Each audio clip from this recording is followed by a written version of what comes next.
Ma'am ఇప్పుడు మీరు అంటున్నారు లేట్ మ్యారేజెస్ గురించి, అంటే మీన్ చాలామంది ఒబేస్ వల్ల, వర్క్ ఫ్రమ్ హోమ్ వల్ల కూడా మేబీ ఇష్యూస్ వస్తున్నాయి అని చెప్పి. లేట్ మ్యారేజెస్ ఎంతవరకు కారణం అవ్వచ్చు? ఎందుకంటే మెన్స్ కూడా మంచి జాబ్ వచ్చిన తర్వాత సెటిల్ అయ్యాక చేసుకుంటాము అనే వాళ్ళు ఉంటారు. నాకేం తక్కువ, నేను కూడా ఒక మంచి జాబ్ వచ్చిన తర్వాత, నేను కూడా సెటిల్ అయిన తర్వాత, లేదంటే యూకేకి వెళ్ళి అమెరికాకి వెళ్ళి కొంత సంపాదించుకొని వచ్చాక పెళ్లి చేసుకుంటాననే అమ్మాయిల సంఖ్య కూడా పెరుగుతుంది.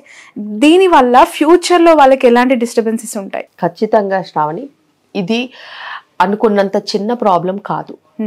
ఒకప్పుడు 25 yearsకి మ్యారేజ్ కాకపోతే అయ్యో అయ్యో అయ్యో అనుకునేవాళ్ళు. ఇప్పుడు 30 years మ్యారేజే అవ్వట్లేదు, అది వేరే విషయం. అండ్ వీళ్ళు మ్యారేజ్ అయ్యే టైంకి ఎన్నో కొన్ని సెటిల్మెంట్స్ చూసుకుంటున్నారు. మ్యారేజ్ అయిన తర్వాత కూడా ఒక ఇల్లు, ఒక కారు, ఒక బ్యాంక్ బ్యాలెన్స్, ఇవన్నీ వెతుకుని వెళ్ళేలోపు 33-34 years ఫర్టిలిటీ ఇష్యూస్, 35లో వీళ్ళు IVFకో దేనికో ల్యాండ్ అవుతారు, మిస్క్యారేజెస్. ఇలా నేను రోజు ప్రపంచవ్యాప్తంగా అపాయింట్మెంట్స్ తీసుకుంటాను. వరల్డ్ వైడ్ ఫర్టిలిటీ ఇష్యూ, వీళ్ళకి వాళ్ళకి అని కాదు, ఈ కమ్యూనిటీ ఆ కమ్యూనిటీ అని కాదు, ఫర్టిలిటీ అనేది ఒక స్లంప్లో నడుస్తుంది. ఇప్పుడు చాలా ఫర్టిలిటీ ఇష్యూస్ ఉన్నాయి. ఎందుకంటే ద మోర్ యూ ఏజ్ పెరిగినా కొద్దీ నీ quality of egg and sperm పడిపోతుంది. క్వాలిటీ పడిపోయినప్పుడు ఫర్టిలిటీ రేట్ డ్రాప్ అవుతుంది. దానికి తోడు ఇప్పుడున్న current problems, PCOD, fibroids, endometriosis, adenomyosis, ఇలా రకరకాల గైనకలాజికల్ ఇష్యూస్, అలాగే మెయిల్లో కౌంట్ తగ్గడం, క్వాలిటీ తగ్గడం, వారికోసీల్స్ ఉండడము, దాని తర్వాత ఇన్ఫెక్షన్స్ ఉండడము, ఇలా వాళ్ళకు సంబంధించిన ప్రాబ్లమ్స్ ఉండడము, వీటన్నిటితో పాటు ఇద్దరికి స్థూలకాయ సమస్యలు, ఇద్దరు షిఫ్ట్లు వేరుగా వర్క్ చేయడము, అసలు ప్రైవేట్గా అనేది లేకపోవడము, దానికి తోడు అసలు ఏదైనా కలిసున్న టైంలో కూడా కూర్చుని టీవీ చూడడం తప్పితే వాళ్ళు మాట్లాడుకునేది లేదు, ఫిజికల్ ఇంటరాక్షన్స్ అయితే అసలు లేవు.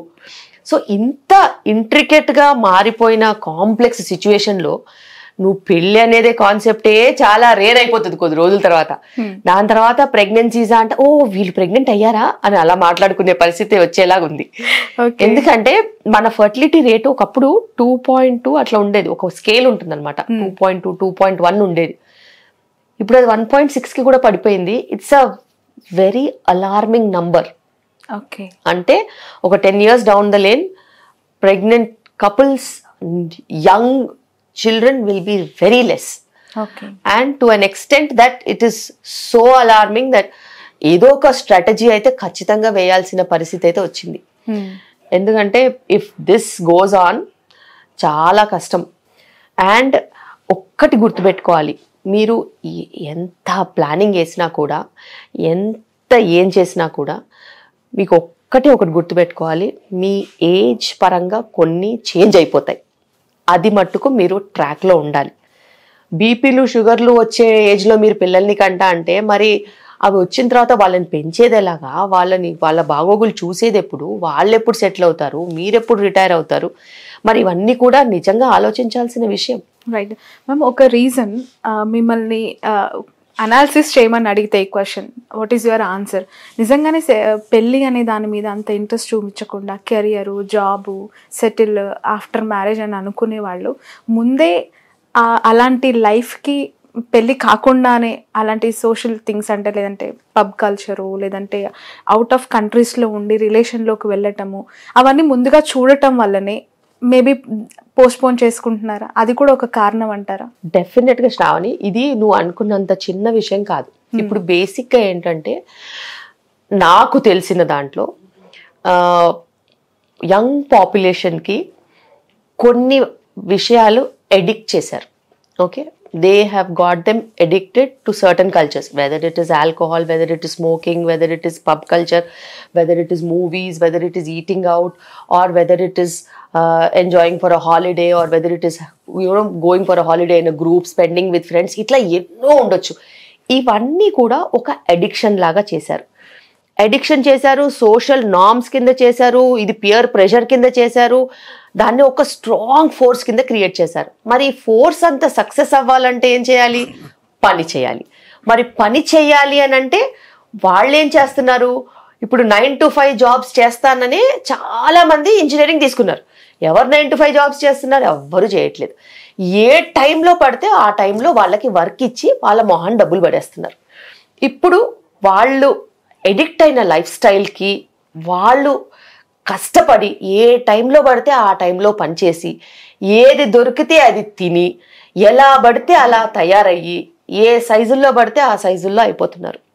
దానికి తోడు కంటిన్యూస్గా ఆ ఆరా అనేది వాళ్ళలో మెయింటైన్ అవుతుంది. సో వెస్టర్న్ కంట్రీస్ ఏం చేశాయి, ఇక్కడ ఇండియాలో మంచి మంచి పెద్ద పెద్ద కంపెనీస్ పెట్టేసేసి ఆ కంపెనీస్లో మనకి వాళ్ళందరినీ నింపేసేసి ఆ నింపేసిన వాళ్ళకి పని ఇచ్చేసేసి ఏ టైంలో వాళ్ళ ఆరోగ్యంతో సంబంధం లేదు. అర్ధరాత్రి, అపరాత్రి, night shift, morning shift, mid time shift, 24 hours పనిచేసే వాళ్ళు కూడా ఉంటారు. ఆఖరికి వీకెండ్ పనిచేసే వాళ్ళు కూడా ఉంటారు. సో వాళ్ళతో పని చేసి వాళ్ళకి చాక్లెట్ లాగా డబ్బులు ఇచ్చి వాళ్ళు చేయరు సుమా. ఇప్పుడు అవుట్ సైడ్ కంట్రీస్ లో చాలా స్ట్రీమ్ లైన్ వాళ్ళు 9 to 5 జాబ్స్ చేసి వెళ్ళిపోతారు. ఒక్క గంట ఎక్కువ పని చేయమంటే లేబర్ లాస్ మాట్లాడతారు. సో ఎక్కడైనా అంతే. ఇప్పుడు some countries they are working for 12 hours, but beyond that they will not work, they will again take rest. ఇక్కడనే మనకి వాళ్ళకి ఇలాంటి డబ్బు అనే ఒక వ్యసనాన్ని అలవాటు చేసుకుంటే వాళ్ళు ఎక్స్ట్రా అవర్స్ పనిచేసైనా దానికోసం వర్క్ చేసి మళ్ళీ దాంతో పాటు వాళ్ళని ఈఎంఐస్కి ఎడిక్ట్ చేసి హోమ్ లోన్స్ అని, కార్ లోన్స్ అని, కొత్త ఫోన్ లోన్స్ అని అన్నిటికీ ఎడిక్ట్ చేసేస్తే వాళ్ళు ఒక లూప్ హోల్లో ఉన్నారు. లూప్ హోల్లో ఉండి వీళ్ళు ఏం తినాలి అనేది కూడా బిగ్ కార్పొరేట్స్ డిసైడ్ చేస్తాయి. వాళ్ళే ఆ అవుట్లెట్స్ ని దింపుతారు. సో వీళ్ళ డబ్బులు ఎక్కడ ఖర్చు పెట్టాలో కూడా అటే పోతాయి, అలాగే ఖర్చు పెట్టిస్తారు. వాళ్ళని ఒక వ్యసనం కింద వాళ్ళని మార్చేశారు. అందులో నుంచి వాళ్ళు బయటికి రాలేరు. బయటికి వస్తే ఏంటిది, ఫ్యామిలీ బాధ్యతలు, దాని తర్వాత ఫ్యామిలీకి వాళ్ళు అలొకేట్ చేయాల్సిన బడ్జెట్ ఇదంతా లేదు కదా. వాళ్ళ బడ్జెట్నే ఖర్చు పెట్టుకునే పరిస్థితిలో ఉన్నారు. ఎంత ఎక్కువ ఇన్కమ్ అంత ఎక్కువ ఎక్స్పెండిచర్లో వాళ్ళు బతికేస్తున్నారు. సో ఇవన్నీ కమిట్మెంట్స్ కదా. సో దే ఫియర్ కమిట్మెంట్స్ని ఫియర్ అయ్యి పారిపోయే వాళ్ళు కొంతమంది ఉంటారు. కొంతమంది అదే ఫ్రెండ్ సర్కిల్లో కంఫర్ట్ జోన్లో వెతుక్కుని నాకు ఇంకా వేరే ఏం అవసరం లేదు అని అనుకునే వాళ్ళు ఉంటారు. కొంతమంది అయితే ఇదంతా ఇండియన్ కల్చర్ కదా. ఇండియన్ కల్చర్ ఏంటి, టైంకి పెళ్లి చేసుకోవాలి, దాని తర్వాత టైంకి పిల్లలు కనాలి, దాని తర్వాత రెస్పాన్సిబుల్గా ఉండాలి, ఒక ఇల్లు ఉండాలి, పిల్లలు అందరూ కలిసి ఉండాలి. ఇలాగా వెస్ట్రన్ కల్చర్లో కూడా ఉంది, యుఎస్లో కూడా ఇలాగే చేస్తారు. కానీ అలా చేస్తే ఎవరికి లాభం లేదు కదా.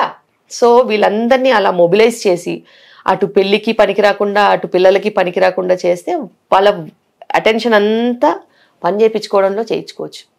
సో నాకు అది అలవాటు, నాకు అది చూసి పేషెంట్స్ని నాకు అలా అనాలిసిస్ వచ్చేసింది.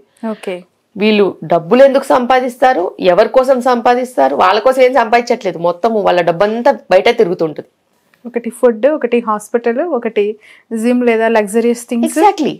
Wherever every penny that they earn is already spent before it comes to their hands. Okay. And they're just working.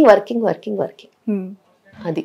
So ఆ లూప్ లో ఉన్నారు. వాళ్ళకి మనము ఏదైనా హెల్త్ ప్రాబ్లమ్స్ వచ్చి చెప్తే మనం ఏదైనా మంచి చెప్పబోయామనుకో, ఓ doctor it's such a big commitment, I cannot అంటారు. అంటే నువ్వు ఇంకా మరి లైఫ్ లో ఏం చేయాలనుకుంటున్నావు అంటే, ఫర్ నౌ ఐఎమ్ గుడ్, ఇప్పటికి నేను బాగానే ఉన్నాను, తర్వాత సంగతి తర్వాత చూద్దామంట. ఆ తర్వాత ఎప్పుడు అనంటే తెలీదు. ఇంకెవరన్నా బాబాల్ లాంటి వాళ్ళు వచ్చి సెల్ఫ్ రియలైజేషన్ చేసి వాళ్ళంతలో వాళ్ళే ఏదైనా రియలైజ్ అయ్యి మారి ఆ లూప్ లో నుంచి బయటికి వెళ్ళి పెళ్లిళ్ళు చేసుకుని సెటిల్ అయిన వాళ్ళు ఉన్నారు. రైట్.